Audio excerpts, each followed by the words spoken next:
Hello guys, this is me, Mr. Eric from ELLC. How is your life, guys? I hope everything is good. Now, I'm going to show you how to pronounce sh and ch. How to pronounce sh and ch. Here they are.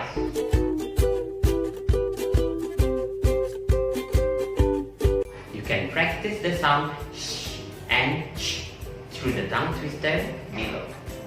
The first one is the sound of sh, like Shaun sells the seashells at the seashore.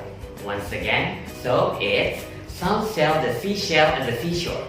Okay, you got it? Okay, next we come to the second tongue twister with the sound ch. In this tongue twister, you will practice the sound ch. Are you ready? Okay. How much wood could a woodchuck chuck if a woodchuck could chuck wood? Once again, how much wood could a woodchuck chuck if a woodchuck could chuck wood? Okay, you got it? So, don't forget to train yourself to pronounce sh and ch by these tongue twisters. See ya! Assalamualaikum.